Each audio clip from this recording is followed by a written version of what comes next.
हरिओम. आजच्या व्हिडिओमध्ये आपण एक तेल बनवायला शिकणार आहोत. बघा, सांधेदुखीवरती म्हणजे कोणत्याही प्रकारचे सांधे दुखत असू देत, वेदना होत असू देत, त्या सांध्यांना सूज आलेली असू देत किंवा एक प्रकारची आग होते, कधी कधी सांध्यांमध्ये सुई टोचल्यासारखं टोचतं. तर अशा प्रकारची सांधेदुखी जर आपल्याला असेल तर त्याला आपण घरच्या घरी एक अतिशय उपयुक्त असं तेल बनवणार आहोत, जे की ह्या सगळ्यावर अतिशय उपयोगी आहे, फायदेशीर आहे आणि जे आपण घरी खूप प्रमाणामध्ये पण बनवून ठेवू शकतो. जेव्हा आपण बाहेर आयुर्वेदिक स्टोअरमधून औषधं किंवा औषधी तेलं आणतो तेव्हा ती अगदी एवढ्या छोट्या क्वांटिटीमध्ये मिळतात. शिवाय ती खूप महागही असतात आणि कदाचित ती खूप चांगल्या प्रकारची असतील किंवा त्याचा जो काही काढा, सगळ्या औषधी वनस्पतींचा बनवलेला जो काढा आहे तो अगदी उत्तम असा असेल हे आपण सांगू शकत नाही.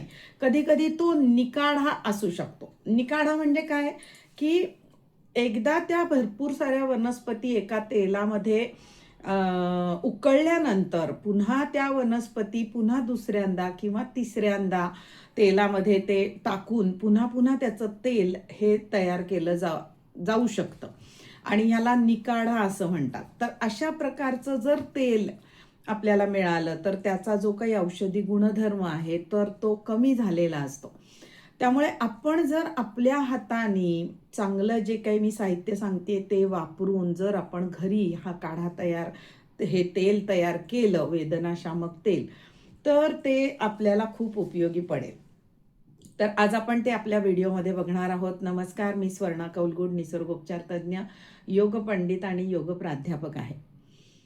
आपण मागच्या व्हिडिओमध्ये बघितलं की कोणत्या वनस्पतींचा काढा तयार करून त्याचा शेक आपण आपल्या सांध्यांना देणार आहोत. तर ते पण बघितलेलं आहे मागच्या व्हिडिओमध्ये.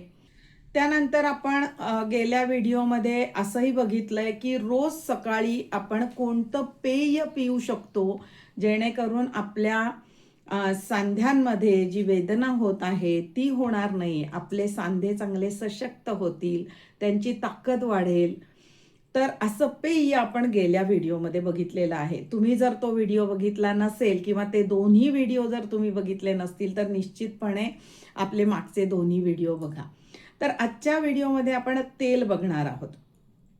बघा, चांगल्या चांगल्या विषयांवरती आणि अतिशय आपल्याला उपयुक्त अशा विषयांवरती आपण व्हिडिओ बनवत असतो.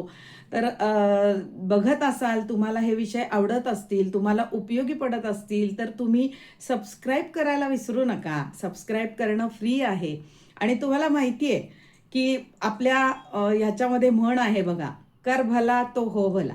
आपण जर दुसऱ्यांचं चांगलं केलं तर आपलं सुद्धा चांगलं निश्चितपणे होतं.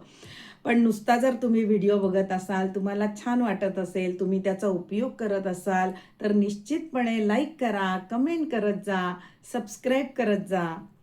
तर बघूयात आज आपण कसं तेल बनवणार आहोत. तर बघा, आपल्या अगदी घरामध्ये हे सगळं साहित्य आहे, कुठेही बाहेर जाण्याची गरज नाहीये. खरं म्हणजे बाहेरच्या काही औषधी अशा वनस्पती आहेत आयुर्वेदामध्ये ज्या सांधेदुखीसाठी खूप आवश्यक आहेत आणि खूप उपयुक्त आहेत. पण त्या वनस्पती तुम्हाला ओळखता आल्या पाहिजेत, त्या तुमच्या आजूबाजूला तुम्हाला मिळाल्या पाहिजेत. हे सगळं कठीण जातं.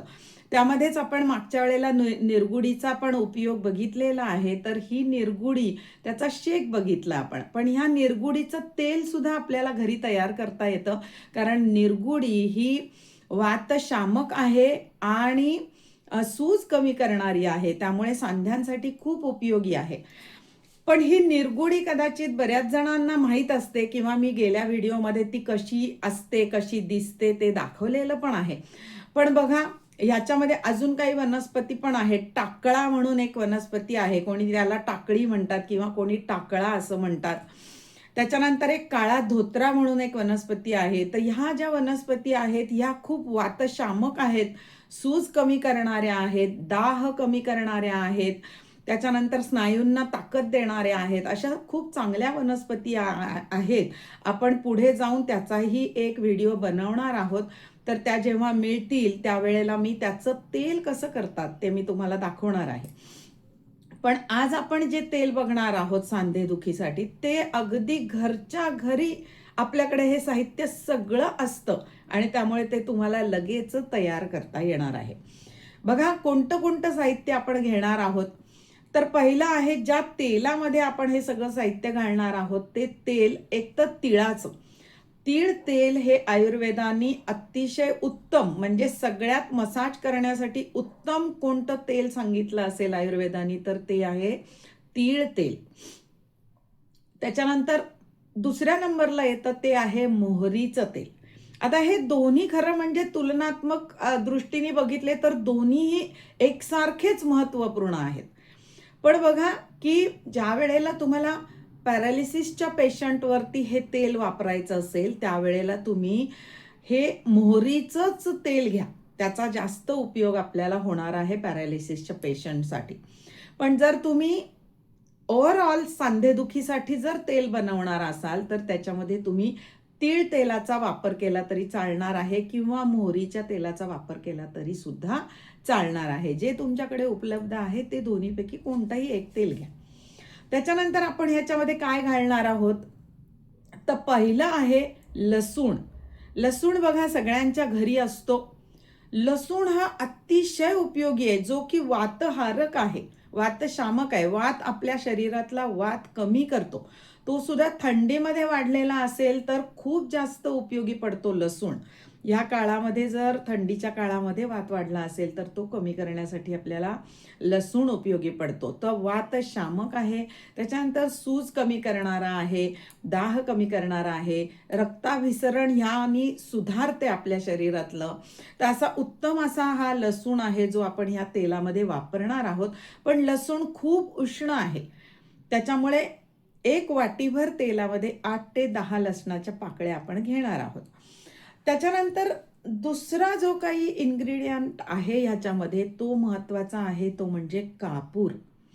बघा भीमसेनी कापूर जो आहे तो खूप उपयोगी आहे ह्याच्यामध्ये, जो की वातशामक तर आहेच, सूज कमी करणारा आहे. जे काही साहित्य आपण वापरणार आहोत त्या सगळ्यामध्ये हे गुणधर्म आहेत, वात कमी करणारे आणि सूज कमी करणारे. पण कापूर जो आहे तो बघा नसांना लवचिक बनवतो. ज्या ताठर झालेल्या नसा आहेत म्हणजे सायटिका असू देत किंवा कधी कधी बघा पोटरीला क्रॅम्प येतो त्यावेळेला पोटरी ताठरल्यासारखे स्नायू होतात. कधी कधी मान आखडते आणि त्यामुळे मान अगदी ताठरल्यासारखी होते, या बाजूला अजिबात वळता येत नाही. अशा वेळेला तेलामध्ये घातलेला हा जो कापूर आहे भीमसेनी कापूर हा आपल्याला खूप उपयोगी पडतो. कारण नसांवर खूप चांगल्या प्रकारचं काम हा कापूर करतो. त्यामुळे कापूर पण आपण ह्याच्यामध्ये वापरणार आहोत. त्याच्यानंतर आहे ओवा. ओवा सुद्धा आपल्याला वातशामक आहे, त्याच्यानंतर सूज कमी करणारा आहे, उष्ण आहे आणि त्याच्यामुळे सांधेदुखीवर खूप उपयोगी आहे. रक्ताभिसरण सुधारणारा पण आहे. त्याच्यानंतर स्नायूंना सैल करणारा आहे. स्नायू जे ताठरलेले असतात कधी कधी मसल स्पॅझम होतो बघा, त्यावेळेला ओवा उपयोगी पडतो आपल्याला.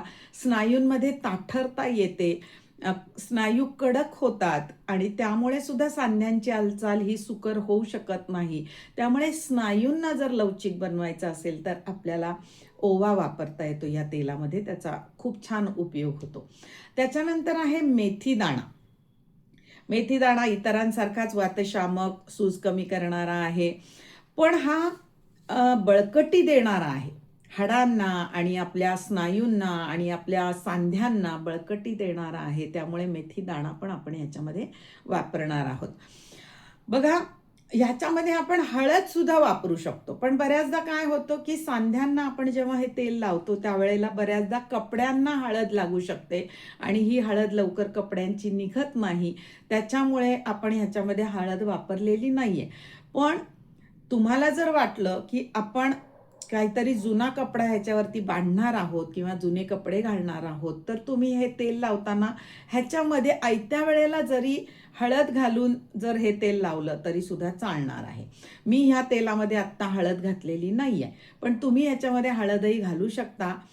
तर तशी ती हळद तुम्हाला वापरता येईल. त्याच्यानंतर हे आपण सगळं आता तेलामध्ये कोणत्या प्रमाणामध्ये घालणार आहोत, किती किती घालणार आहोत, तेल कसं आपण तयार करणार आहोत, ते आता येणाऱ्या पुढच्या प्रोसेसमध्ये आपण बघणार आहोत. पण हे लक्षात घ्या की हे जे तेल आपण बनवणार आहोत ते सांधेदुखीसाठी बनवणार आहोत. पण पॅरालिसिसच्या कुठल्या व्यक्तीसाठी जर तुम्हाला हे तेल बनवायचं असेल तर तुम्ही ह्या तेलामध्ये लसूण आणि कापूर ह्या दोनच गोष्टी घाला. ते सुद्धा लसूण तेलामध्ये घातल्यानंतर तो अगदी काळा पडेपर्यंत आपण ते तेल तापवायचं आहे. नंतर गॅस बंद करताना हा भीमसेनी कापूर त्याच्यात टाकायचा आहे. नंतर गार झालेलं तेल गाळून घ्यायचं आहे आणि ह्या तेलाचा वापर पॅरालिसिसच्या लोकांसाठी करायचा आहे.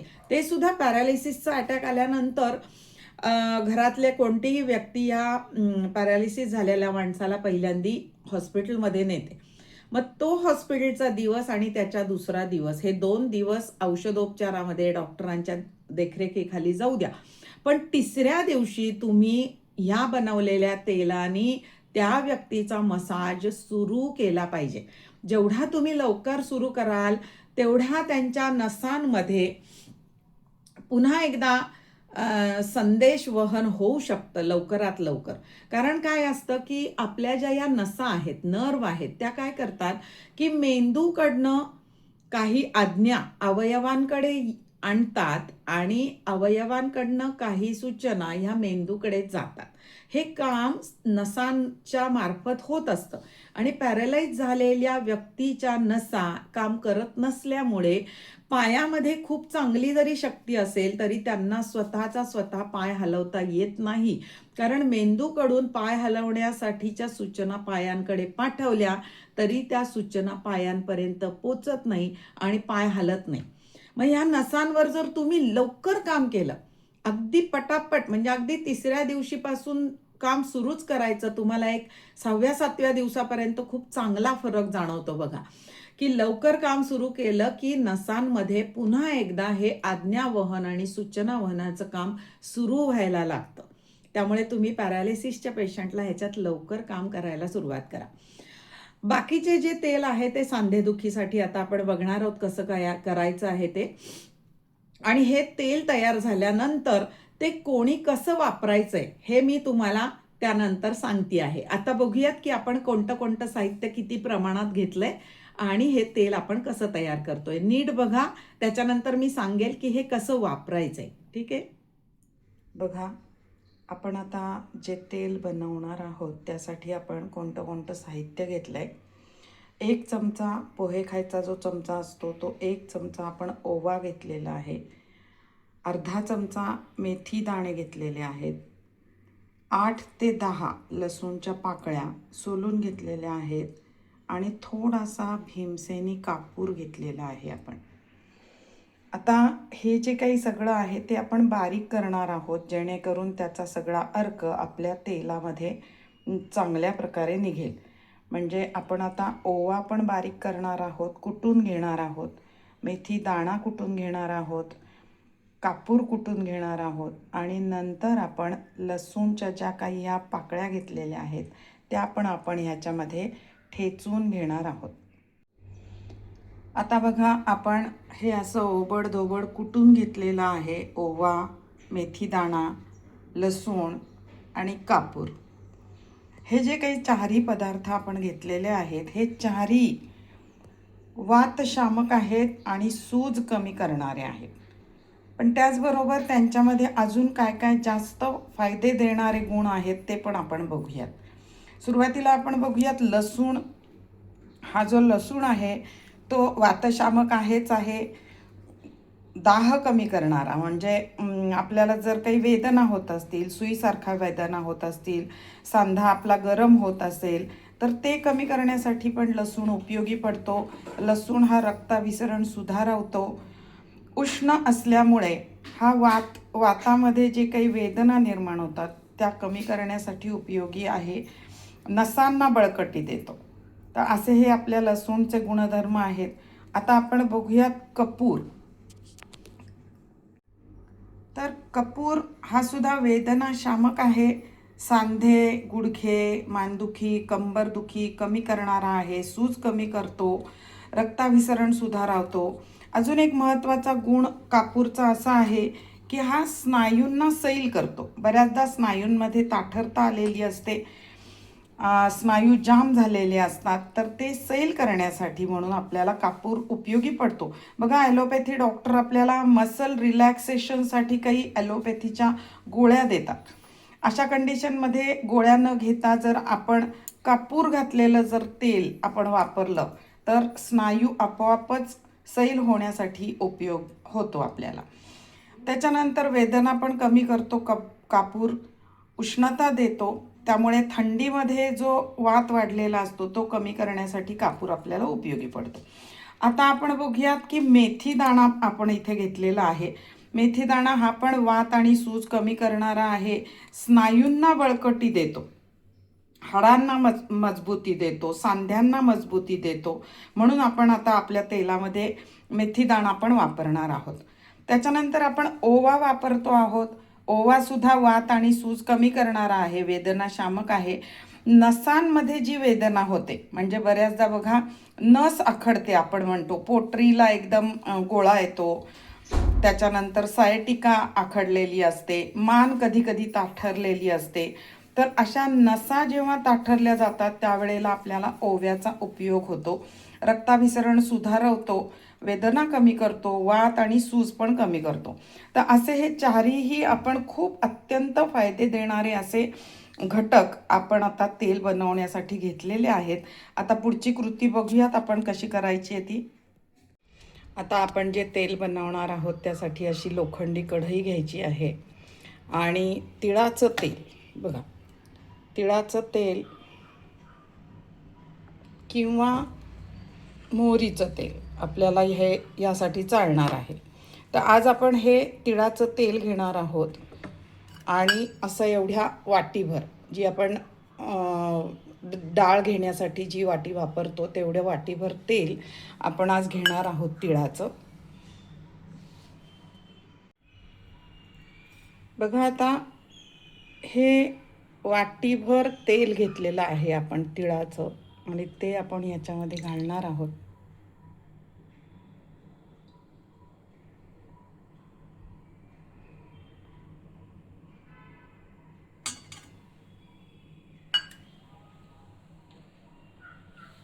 आता हे थोडं तापू देणार आहोत आपण. आता आपलं तेल थोडंसं तापलेलं आहे, त्याच्यामध्ये आपण हे घेतलेले सगळं साहित्य आता टाकणार आहोत. सुरुवातीला आपण ह्याच्यामध्ये लसूण टाकत आहोत. 8 ते 10 पाकळ्या ज्या आपण ठेचून घेतलेल्या आहेत त्या टाकलेल्या आहेत. त्याच्यानंतर मेथी जी आपण घेतलेली आहे कुटून ती टाकत आहोत याच्यामध्ये. त्याच्यानंतर आपण ह्याच्यामध्ये ओवा टाकणार आहोत जो आपण कुटून घेतलेला आहे. आता हे 3 पदार्थ आपण ह्याच्यामध्ये टाकलेले आहेत आणि कापूर जो घेतलाय भीमसेनी कापूर तो मात्र आत्ता टाकायचा नाहीये. आता मीडियम गॅसवरती आपल्याला याला चांगलं शिजू द्यायचंय. आता किती वेळ लागतोय ते मी तुम्हाला सांगणार आहे आणि मध्ये मध्ये मी तुम्हाला दाखवणार आहे. आपलं जे हा लसूण आहे तो अगदी काळा झाला पाहिजे तोपर्यंत आपण हे शिजवणार आहोत तेलामध्ये. आता बघा, अजून आपला जो लसूण आहे तो काळा नाही झालेला, चॉकलेटीसर झालेला आहे. अजून आपण थोड्या वेळ याला होऊ देणार आहोत. 2 मिनिटं झालेली आहेत, अजून थोड्या वेळ ठेवूयात आपण, 1 मिनिट. आता बघा, लसूण अगदी काळा झालेला आहे. आता आपण गॅस बंद करण्याच्या अगोदर याच्यामध्ये आपली जी काही भीमसेनी कापूरची जी पावडर आहे ती आपण याच्यामध्ये आता घालणार आहोत. चांगली मिक्स करायची आहे आणि गॅस बंद करायचा आहे. आता ह्यामध्येच आपण हे थंड होऊ द्यायचं आहे तेल. जर तुम्ही हे संध्याकाळी कराल तर हे रात्रभर असंच ठेवायचं आहे आणि अगदी सकाळी थंड झालेलं जे तेल आहे आणि सगळे गुण ॲब्सॉर्ब झालेले असतात तेलामध्ये, नंतर ते तेल आपण गाळून घ्यायचं आहे आणि काचेच्या बाटलीमध्ये भरून ठेवायचं आहे. आता आपण हे तेल गाळून घेणार आहोत.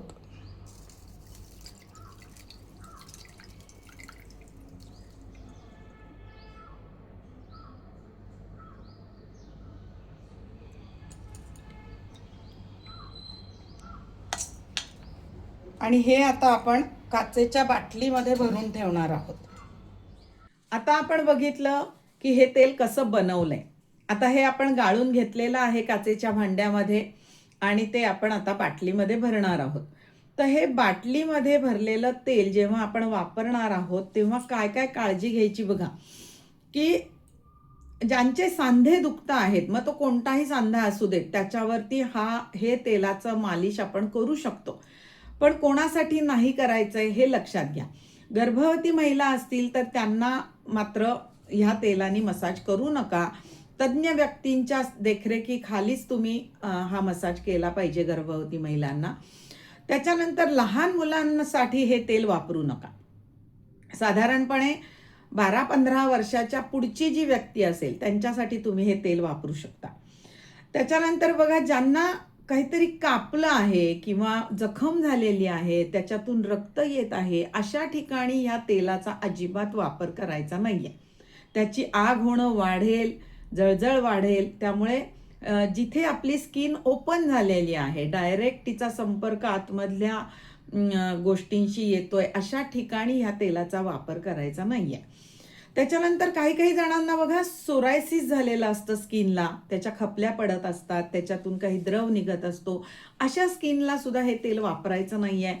काही जणांना गजकर्ण झालेला असतो किंवा नायटा झालेला असतो, खरूज झालेली असते किंवा काही काहींच्या स्किनवरती शीतपित्त उठलेलं असतं, अशा मोठ्या मोठ्या गांधी उठलेल्या असतात. अशाही स्किनवरती ह्या तेलाचा उपयोग अजिबात करायचा नाही. ज्यांचे फक्त सांधे दुखत आहेत, स्किनला कोणताही आजार झालेला नाहीये, अशा व्यक्तींना तुम्ही या तेलाने मसाज करू शकता. अगदी रोज करू शकता. तुम्हाला थोड्याच दिवसात चांगला फरक दिसेल. त्याच्यानंतर गुडघ्यांवर हे तेल जेव्हा तुम्ही लावणार आहात तेव्हा बघा काय काळजी घ्यायची आहे, की गुडघ्याचा आधी व्यायाम करून घ्यायचा. मी मागे गुडघेदुखीसाठी व्यायाम सांगितलेले आहेत एका व्हिडिओमध्ये, ते सगळे तुम्ही कराच.